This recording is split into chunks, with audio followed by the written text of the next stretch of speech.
Quite ready backstage. Cody couldn't make it tonight, so let me just start off by saying thank you to one of our TKO board members. Steve Koonin is also CEO of the Atlanta Hawks, and I would like to thank him and the entire team here at State Farm Arena because they did a phenomenal job for us. They're incredible partners. This was, as I said earlier tonight, we had a little over 16,000 people here. Our 60th sellout and the largest gate in domestic history for WWE.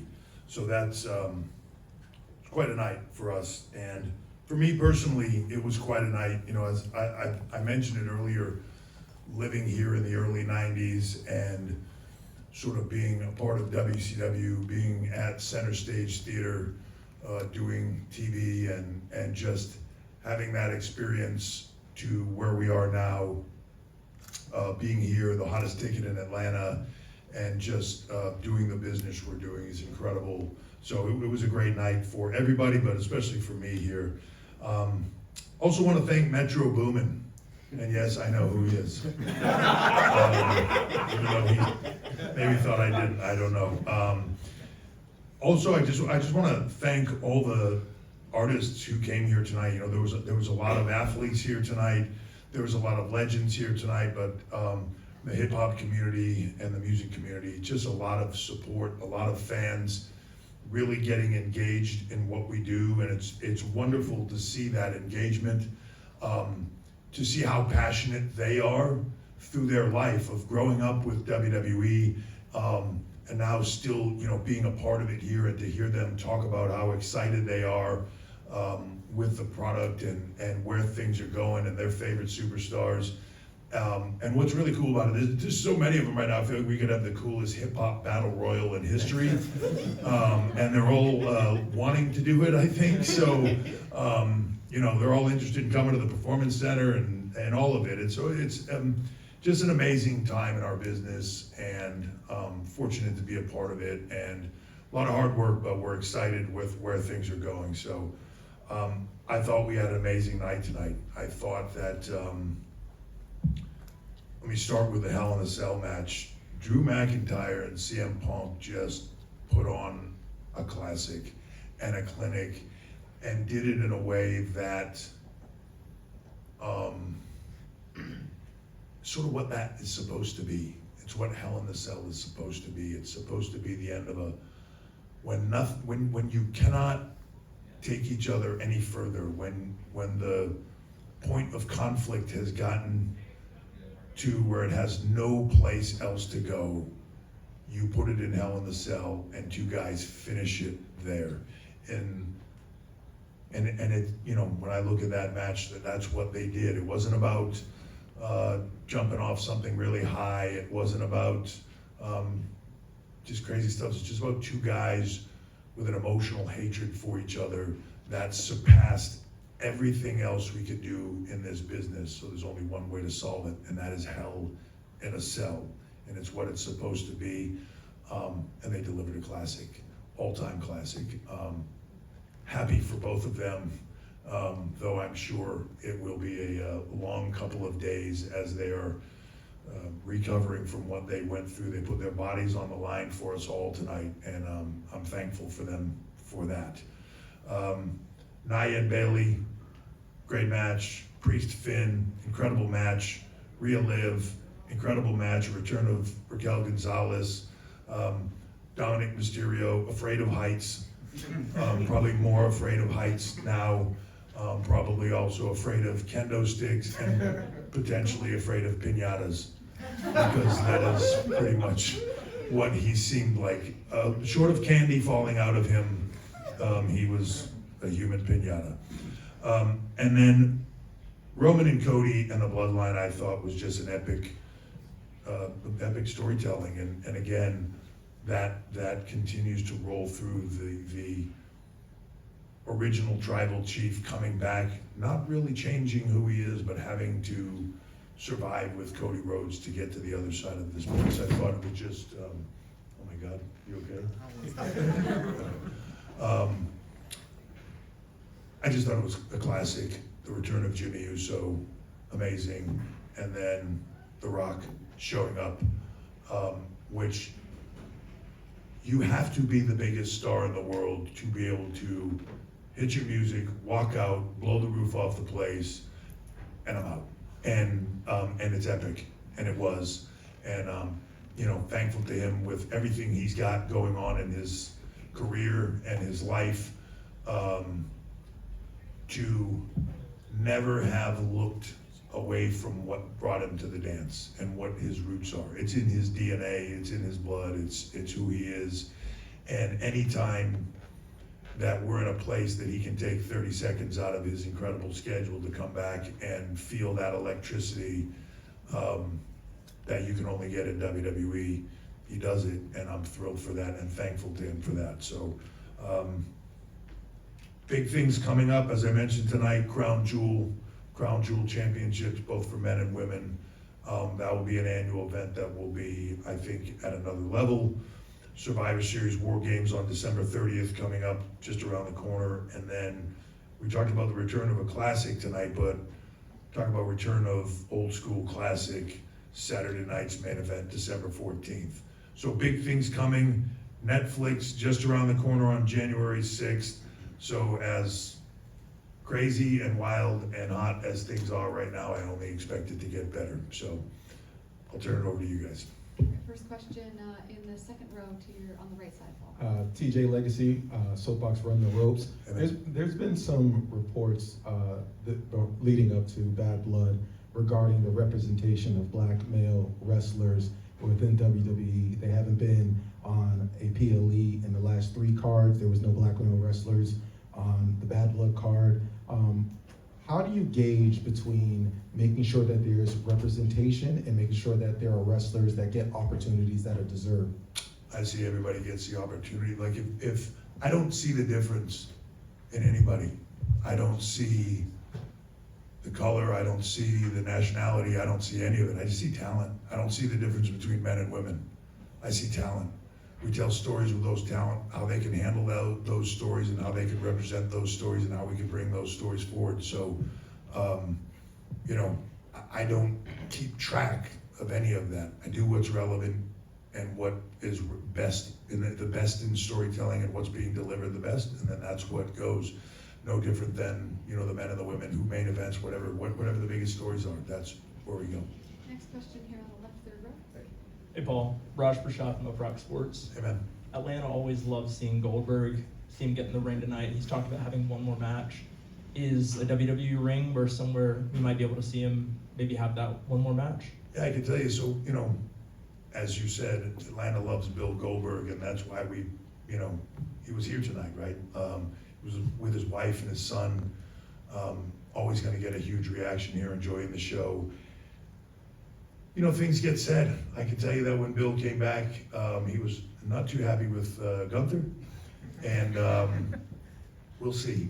We'll see. You know, the further you go, time catches up with all of us, right? And so the further you go, those talks get further and further away from reality. But I don't know, I saw Bill earlier in the day, and it was great. And I saw Bill later in the day, and there was a different look on his face with a spark in his eyes. So I would say never say never. Next question for our corner. Hey Hunter, congratulations on another successful event, Armand Sadler Vibe Magazine. You talked about putting out the best talent, but you also do what's best for business. We know TKO, super hot right now, stock price is at $128. What's it feel like to be in the midst of such a hot period for WWE and UFC and TKO, and what are you looking to do to continue and elevate that? Yeah, no, I'm excited. One, as I mentioned before, I think we're in a really great period right now, with talent, you know, it's almost sometimes when we are going through stuff and looking at our internal rosters, like this embarrassment of riches of like, wow, there's just so many talented people that have so much to offer. You almost run out of things to do with people because there's only so much real estate within a show to put them on. And, you know, then I also look at our partners in TKO and I see, you know, what Dana's doing and they're just crushing it. And I see stuff of the Sphere And, you know, I look at that production and I'm like, I wanna do that, you know? It's just like a lot of fun. Man, it's amazing. It's amazing to watch them do what they do at the level they do it, and there's nothing like them in the world. And I think for me to be in this right now, to have the partners that we have, to have the talent that we have, and the product that we're able to put out, and the reaction of fans around the world, there's nothing like what we do. When you put that together, I don't, it's unstoppable.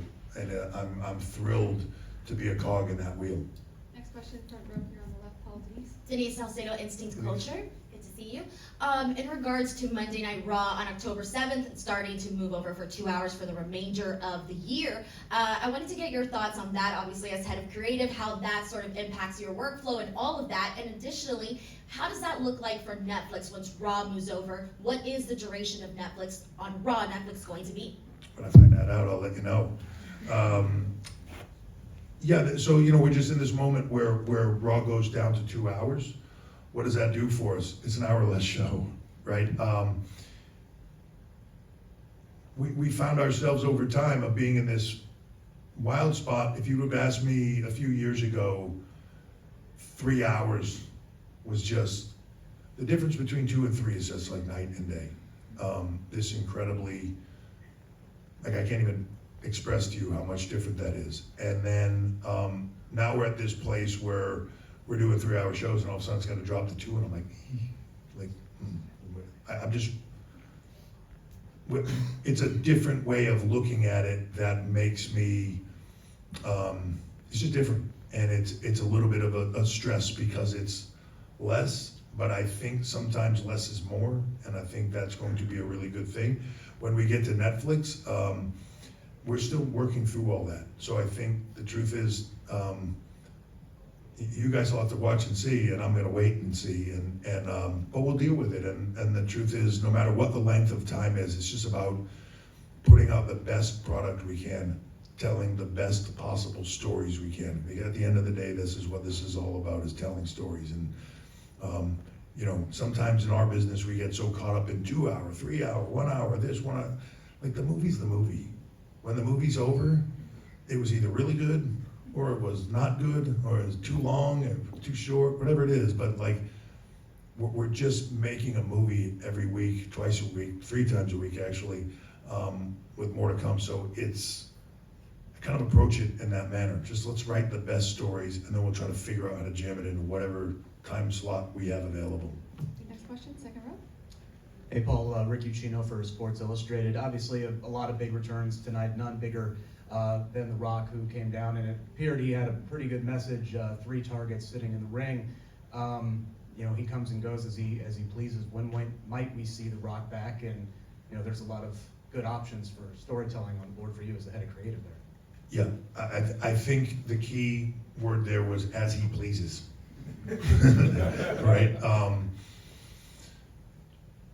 The Rock's The Rock, and he's going to be able to do, I think you saw that last time the final boss was here, that whether we were on the air, off the air, still rolling cameras, not rolling cameras, he kind of does what he wants to do when he wants to do it. That's the cool thing about being the final boss, I think, and he has that, he's The Rock, he can do what he wants to do. When you say, for me, like, cool to have that, like, having The Rock in your quiver is pretty cool, right? You know, we again, embarrassment of riches. We have so much stuff, and you know, when you have a moment like that with The Rock, it's wonderful to see. And where does it go from here? Kind of can go anywhere, and that's the beauty of it. When we get done tonight, you kind of tell all these epic stories that land you in one place, and then you go, oh yeah, but now what? That's really cool, right? I don't know where it goes. So that's where we want everybody to be. Last question, front row. Julian from the Nocturnal. Piggyback off Denise's question about Netflix. What is the production going to look like when Raw moves to Netflix? Because Netflix has never done a 52-week show before, and I'm quite interested to see what that production flow is going to look like. So here's the cool thing about what we do.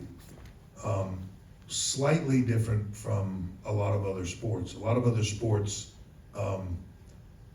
somebody like Netflix picks them up, and then somebody has to produce that content because the other sport doesn't produce the content. We're turnkey, right? We do everything we do, and then we just deliver the product. They turn on the signal, we deliver it out.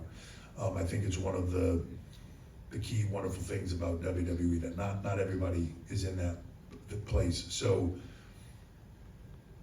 while I think Netflix gives us this incredible canvas to paint on, and we are looking to paint a masterpiece like we have never done before when we're on there, but it's us doing it.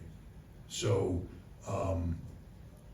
it's going to be WWE in all its glory. We're just going to turn the volume up a lot.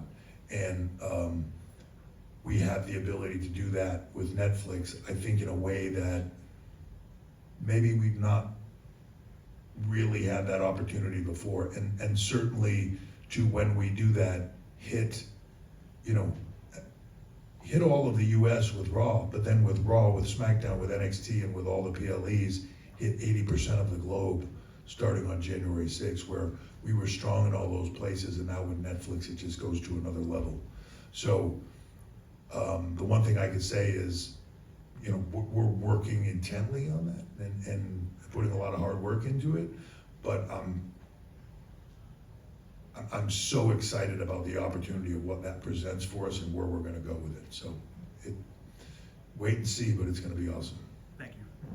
Thank you all for coming out. One thing I want to clarify, I guess I said this wrong earlier. I don't know sometimes what exactly it is, but we were the largest gate for any U.S. arena show in WWE history. So if I said that wrong earlier, I just want to clarify, largest gate here tonight. But 16,000 people in our 60th straight sellout, in case I didn't say that enough times earlier.